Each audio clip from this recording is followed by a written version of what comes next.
ओम श्री साईनाथ नाथाय नमः। सभी श्रोताओं को मेरा प्रणाम एवं श्री साई अमृत विचार में हार्दिक अभिनंदन। मित्रों, आज हम जिस दुनिया में जी रहे हैं उसकी तरक्की का आधार क्या है? इंटरनेट, मोबाइल, टीवी, अत्याधुनिक गाड़ियां, ऊंची ऊंची आलीशान इमारतें, खाने पीने के लिए नए नए प्रयोग, इन सब के पीछे क्या है? इसका सीधा सरल जवाब है कर्म।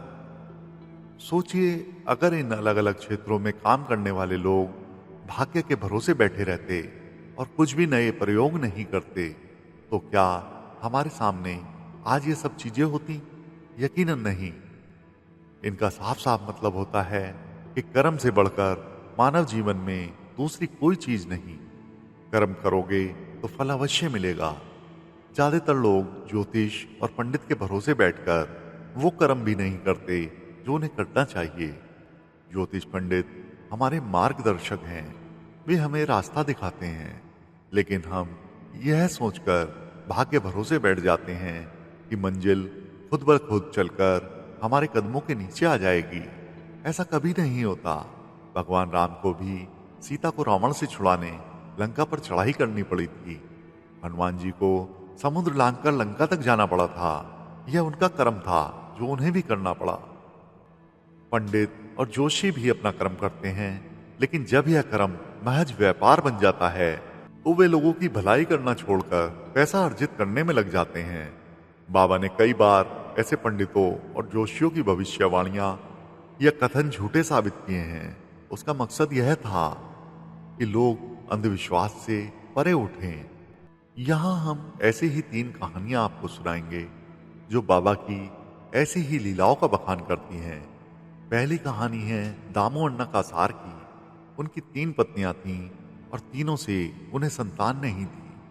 तमाम जोशियों ने भविष्यवाणियां कर दी कि यहाँ इनके आंगन में कभी बच्चे की किलकारियां नहीं गूंजेंगी। निराश होकर दामू अण्णा बाबा के दर्शन को आए। उस दिन किसी भक्त ने बाबा को आम की पेटी भेंट की थी। बाबा ने सबको आम बांट दिए और 3 आम निकालकर अलग रख दिए। मालसापति ने कहा, बाबा ये 3 आम क्यों निकाले? बाबा ने दामू की ओर इशारा करते हुए कहा, यह जो सामने बैठा है ना, इसे ये 3 आम दे दो और मरने दो। बाबा के मुख से यह बात सुनकर दामू अण्णा बड़े दुखी हुए। वे बोले, बाबा मैं तो उम्मीद लेकर आया था, आपने तो पानी फेर दिया। बाबा ने कहा, ये आम अपनी तीनों पत्नियों को खिला देना। दामू अण्णा लेकर लौट गया। उसने घर जाकर तीनों पत्नियों को आम खिला दिए। दामू की खुशी का ठिकाना नहीं रहा जब उसे पता चला कि उसके घर में बच्चों की किलकारियां गूंजने वाली हैं। इसी प्रकार सावित्री रघुनाथ तेंदुलकर, जिन्होंने साईं भजन माला लिखी है, इसमें बाबा के ऊपर उन्होंने 800 से ज्यादा भजन लिखे हैं। उनके बेटे बाबू तेंदुलकर को डॉक्टरी की परीक्षा में बैठना था। तमाम जोशियों ने कह दिया कि इसकी कुंडली में डॉक्टर बनने का योग ही नहीं है। सावित्री बाबा के पास पहुंची। बाबा ने उनकी पीड़ा सुनकर कहा, जा अपने बेटे को बोल कि डॉक्टरी की परीक्षा में बैठे। वह कैसे डॉक्टर नहीं बनता मैं देखता हूँ। बाबा के शब्द कभी झूठे नहीं होते। बाबू तेंदुलकर ने परीक्षा उत्तीर्ण की। ऐसा ही एक किस्सा आता है श्री बापू साहेब बूटी का।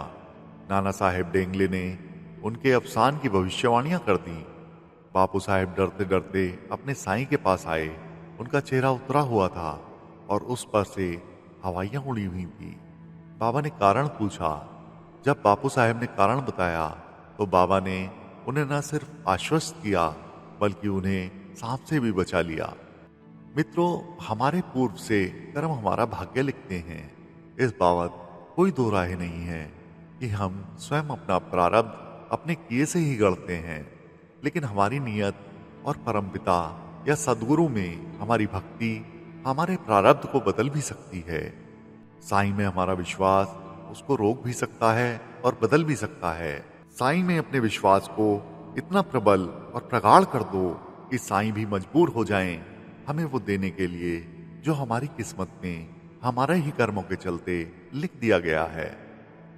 मित्रों, श्री साईं अमृत विचार में आज बस इतना ही। बाबा सबका भला करें। ओम साईं राम।